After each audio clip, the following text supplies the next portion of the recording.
Fort Worth police say a naked man beat a delivery driver to death in front of a home while that driver was delivering firewood. 27-year-old Crisantis Omande is in jail charged with murder. Police say after the brutal attack, he threatened a second person. Fox 4's Peyton Yeager spoke to the victim's family, and she is live at the Tarrant County Jail. Peyton. Clarice, and that suspect is still here tonight here at the Tarrant County Jail. The victim, Mr. Jackson, he was just doing his job. He was dropping off firewood at a home in Fort Worth. That homeowner came outside to help him unload the firewood. The homeowner was able to escape the attack. He tells us the suspect was acting belligerent and violent. My daughter was talking yesterday about how he would bring her donuts every morning, and so bad I just want him to walk through the door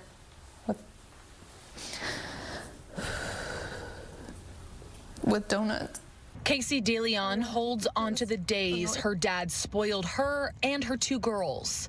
She lived with her father, 51-year-old Scott Jackson, in White Settlement. But Saturday evening, Jackson never came home. I remember just telling my boyfriend, like, something's wrong. Like, my dad always calls me. Last DeLeon heard, Jackson was delivering firewood to a home near Alta Mesa Boulevard and McCart Avenue in Fort Worth Saturday evening at 8 p.m. That homeowner, who did not want his name used or his face shown, spoke to Fox 4 Wednesday and recounted the terrifying ambush. Fully believe that with my whole heart, that he was out to murder both of us. Police say 27-year-old Crisantis Omande was naked and aggressively approached the two men as they were unloading the firewood from a U-Haul. This naked man just was probably like 3 inches from my face, holding a key up to me, yelling at me that I was on his property. He never wants to see me here again and I should leave. Scott then replied, no, this is his property, this is his house. Just let us unload firewood so we can go home because it's cold outside. The homeowner says that's when Omande pushed him and then struck Jackson with a piece of wood. Omande then chased the homeowner back inside his house. The homeowner then watched Omande go back over to Jackson and beat him to death with the firewood. I'll never be able to call my dad again. I'll never be able to see him. I'll never be able to. So, like, at this moment, I have so much hate towards him. I have so much anger.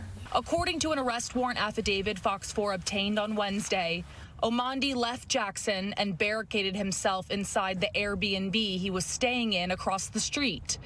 Fort Worth police arrived and heard screaming from inside the home. Later, investigators learned there was another woman staying in a different room at the Airbnb. She told officers Omande tried to force his way into her room, and he appeared high on an unknown substance and was in fear for her life. Omande eventually came outside but didn't comply with officers. He was tased and eventually taken into custody. I just hope people watch their surroundings, and I just hope that justice is served. And that's all I want for my dad. And neighbors tell me Omande had just checked into the Airbnb a few days before the murder took place. He does have a criminal history, including evading arrest, and also last year he was accused of holding a security guard at gunpoint here in Tarrant County. A Grapevine police officer opened fire on a suspected vehicle thief. Police say struck a marked police vehicle and then drove toward officers. So after the shot was fired, police say the driver crashed. They say he ran off on foot but was later caught. Fox 4's David Santendry live in Grapevine with this story. David. Yeah, tonight that suspect is facing multiple charges, including aggravated assault against a public servant and evading arrest. This is a crazy story that involves a police shooting, an explosion, and a chase. All of our neighbors were out talking about what happened. Some people living in the Silver Lake apartments in Grapevine woke up to a police shooting scene on Tuesday evening. My husband and I were sleeping and we just heard a ton of sirens, one after another. 23-year-old Cavante Henderson was allegedly trying to get into other people's vehicles inside a parking garage. The witness was able to give a good description of the suspect and his clothing. Officers confronted Henderson, but Henderson got in his car and drove off, according to police. And as he fled, he hit one of our marked patrol SUVs. He hit another parked car that was in the complex, and then he actually drove toward two of our officers. And one of those officers, in fear for his life, as the car was driving towards him, he did fire at the suspect. After the officer fired, Henderson crashed into a generator, which exploded. And the flames were shooting up in the air like 20 feet high. And I know that he took off on foot and was that way, so it was a little scary. The department says it has not received confirmation from doctors if Henderson was only injured from the crash or also shot. There's some type of foreign object in his shoulder. I have no doubt this was justified based on the information that I have. The car was going forward toward the officer and actually turned toward the officer intentionally, it looked like. 12 officers responded and 6 searched a wooded area before Henderson was found at Cowboys Golf Course. It was freezing cold. The officers had no idea in this wooded area where the suspect was, and it really took a lot of teamwork and communication between officers of where they were going to be able to surround this area and zero in on the suspect. Henderson has a criminal history in Dallas County. He's pled guilty to burglary of a vehicle and felony theft in which he stole a woman's cell phone out of her hand in a parking lot. Ones living in this complex are glad Tuesday's incident was not worse. My husband's car was parked right there, so, you know, it's always like nerve-wracking that someone's flying out of the parking garage could hit him or his car if he's getting out of it, or if there's shots fired, someone could get shot. Grapevine Police Department says it has body camera footage of this incident, but at this point in time, it does not plan to release it. I want to point out that the officer who fired his gun is on standard leave right now, pending the outcome of a Texas Rangers investigation. And one more thing, when that suspect vehicle crashed into that generator and it exploded, it knocked out power to most people in that apartment complex, and it wasn't restored until this afternoon. A Pleasant Grove man was killed last month in the middle of the day when 3 men knocked on his door, asked his wife for a plunger, then pushed their way in. Juvenal Antero was shot and killed defending his family against those intruders. Fox 4's Sean Rabb has the suspects caught on tape, but still at large. Dallas Homicide Detective Michael Christian. We're outside the Maderas Apartments on South St. Augustine in Pleasant Grove. Detective, what happened here? Was it December 30th? Yes, sir. It was December 30th at about 2:30 p.m. 3 suspects attempted to get into his residence, and a shooting occurred, and he died from the injuries he sustained in the shooting. Now tell me the name of your victim and how old was he? His name is Juvenal Antero, and he was 24 years old. You're going to see three suspects. One's going to be a white or Hispanic male wearing all black with the mask. The second one will be a white or Hispanic male with what appeared to be a mustache and maybe some glasses. The third suspect is going to be a black male with braids and a red hoodie that had Abercrombie on it. Tell me about the vehicle that they were in. They were in a red Kia Soul 4-door. So, bright colored car, somebody might recognize that? Yes. From the images that we're looking at, Detective Christian, will people recognize, in other words, if they know these folk, will they know them? I believe so, yes. How troubling is this case for you, sir? It's troubling because this happened inside of his own residence and in front of his wife and kid. What do you need? I need help identifying him and bringing justice to for this family. Okay, how can folks reach Detective Michael Christian? They can call me on my personal cell at 469-670-4735, or you can reach me on my email at michael.christian@dallaspolice.gov. I need you to take another look at these suspects. 2 of them, you can see their faces. Who are they? Get at Detective Michael Christian. Get at him on his cell phone or email. Help find the men responsible for the murder of Juvenal Antero, December 30th, in his own apartment here in Pleasant Grove. Tomorrow, a mother will bury 2 of her children, one 14 years old, the other 6. Last week, 6-year-old Elena Ross was shot and killed at an East Dallas townhome. The girl's mother was already making funeral preparations for her teenage son, who was also shot and killed. Fox 4's Amelia Jones spoke with the grieving mother and joins us now from Dallas. Amelia. Heather, Dallas police still haven't said how they believe a 6-year-old Elena Ross was shot. The girl's mother told me today she's frustrated with the lack of answers. I love pictures and videos, and you know, that was something that I love, because memories is everything. Memories are all that Brittany Ross has left of her daughter and son. The 2 were killed in separate shootings almost 2 weeks apart. My kids did not deserve that at all. On December 29th, Ross says her son, 14-year-old Braylon Ryder, went over to a friend's house on Harry Hines Boulevard in Oaklawn. Dallas police say a 16-year-old boy shot Ryder and another 14-year-old. The boy came in the range, and I'm sure Braden probably tried to stand up, and you shot him in his head with no hesitation. Ryder died, and the other boy survived.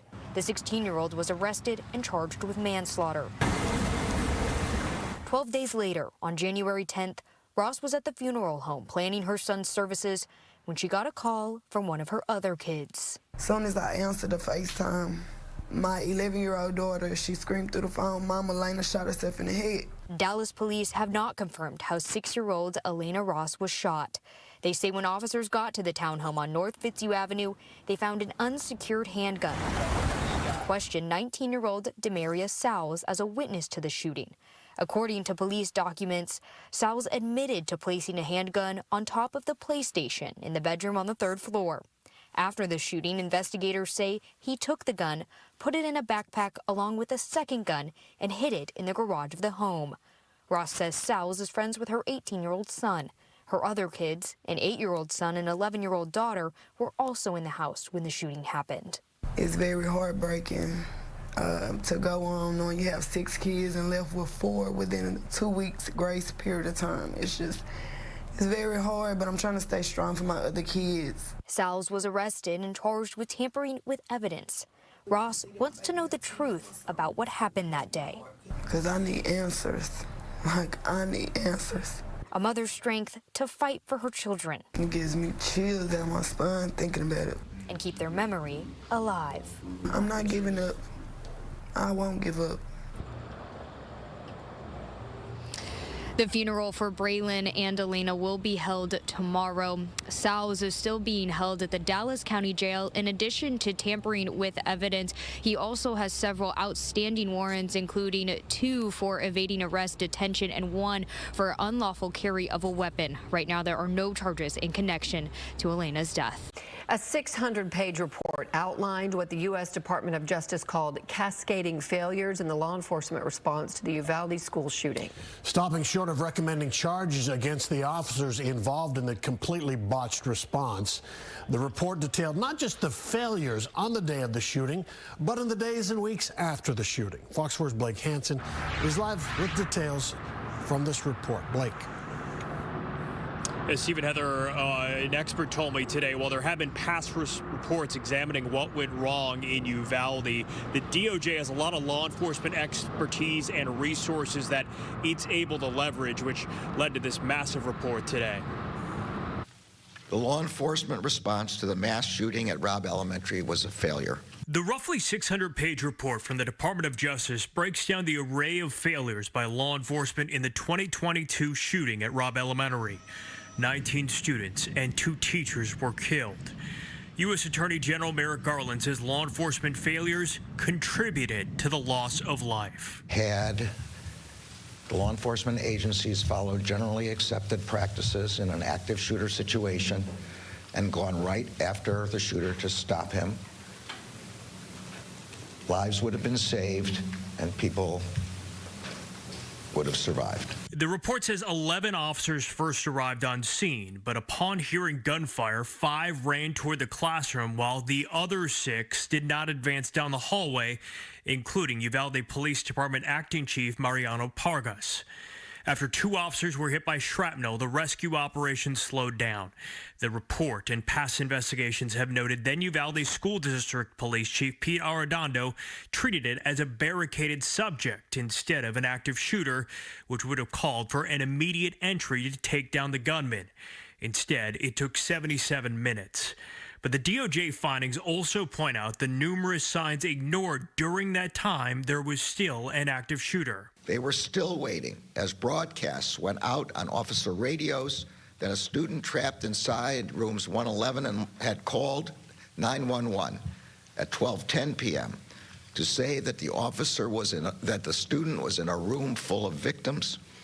That student stayed on the phone with 911 for 16 minutes. First of all, I think it's a sad reminder of what happened on that day. Alex Del Carmen is a criminologist who's trained thousands of law enforcement officers. He says the report shows that leadership matters a great deal. For this chief to get out of his police car without a radio, for him not to be familiar with the fact that the classroom may have been unlocked, And for him not to have, I mean, at some point, someone regarded this scenario as being somebody barricading himself in the room, which really changes the scenario for law enforcement. The report also points out leaders with other agencies on scene could have acted, finding no leader effectively questioned the decisions and lack of urgency of UCISD PD Chief Arredondo and UPD Acting Chief Pargas. Del Carmen says it also highlights the need for all law enforcement to have active shooter training and to practice that training alongside other agencies. There were 400 people outside that classroom, all of them armed, and some of them trained, and some of them trained well, but there was no communication or coordination among them. And so what that means is they didn't know how to work with each other. Governor Abbott released a statement about the report, saying that the state has already adopted some of the recommendations that were outlined, and the state will continue to review all of those recommendations to see what others should be adopted. Steve and Heather. Well, the more we learn, the more we hear, Blake. It's just maddening and disgusting and all those words. But we also are hearing something a little different that we haven't heard so far, extenuating mistakes with what went wrong with even medical responses and some of the communications with victims' families. What did the DOJ say about all that? Yeah, so Steve, it kind of talked about how the leadership and organization issues also impacted the medical response as well. Well, it detailed different things that happened, like a patient who was needing an airlift was driven past a usable helicopter to a helicopter that was much further away. There was a victim that was already deceased who was transported to a hospital while there were injured children placed on school buses. There was even a situation where there was a victim being stretchered out to an ambulance, and the crew discovered their ambulance wasn't there anymore, and that another crew had commandeered it. And so it basically outlined how the level of disorganization at the scene trickled down to impact that even after the incident had ended. Steve.